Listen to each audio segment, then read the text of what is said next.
Many years ago, when I was an undergraduate in college, I took a mandatory survey class wherein we were assigned readings from all different civilizations throughout history.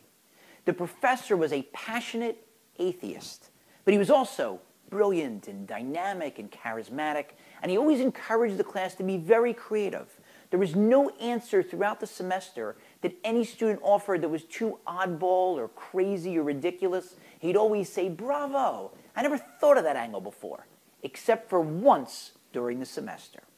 One of the assigned readings involved some selections from the Torah, from the book of Genesis, and he introduced his discussion of those readings by pointing out that the Bible critics, using their advanced methodologies, had been able to pinpoint exactly which authors wrote which sections of the Bible.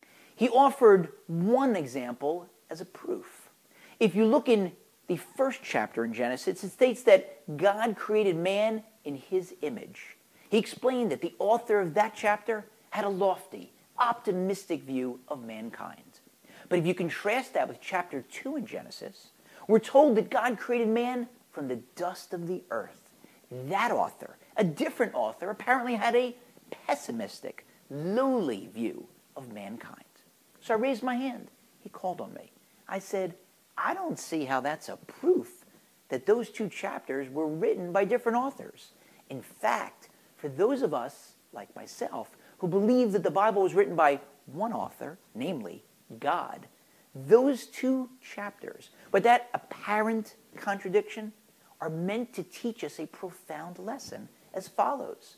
As humans, we're told, the sky's the limit. You could accomplish virtually anything. You were created in God's image. But chapter 2 reminds us, don't get too big for your britches. Don't get too full of yourselves. After all, remember, you were created from the dust of the earth." And rather than getting a "bravo, I never thought of that angle," he looked at me and in a voice dripping with sarcasm, he said, "Yeah, whatever." And he continued with some other example from the study or the work of the Bible critics.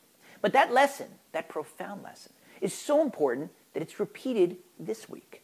At the end of last week's Torah portion, God details for us the laws of kosher and non-kosher, pure and impure among animals and fish and birds and insects. And then at the beginning of this week's Torah portion, we're told the laws of purity and impurity involving mankind. Why? Because just as at creation, God first created the animals and the fish and the birds and the insects and then mankind, so too, first he details the laws relating to animals and creatures and then details the laws relating to mankind. Mankind was created last because we are the honored, cherished guests in the king's palace. Just as a king gets the palace all ready before he invites his guests into the palace, God got the entire world ready for us. When we follow his dictates, we remain his cherished guests. But when we don't, we're supposed to realize even cockroaches were created before us.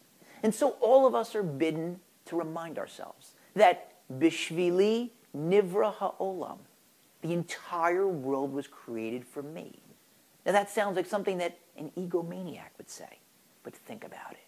If you're in a moral dilemma, fighting against your baser urges, trying to decide whether to do the right thing or the wrong thing, and you stop and reflect and think that God created the entire universe for you, that creates a certain responsibility. And I gotta believe that if you stop and think about that, it's going to increase the chance that you'll make the right decision.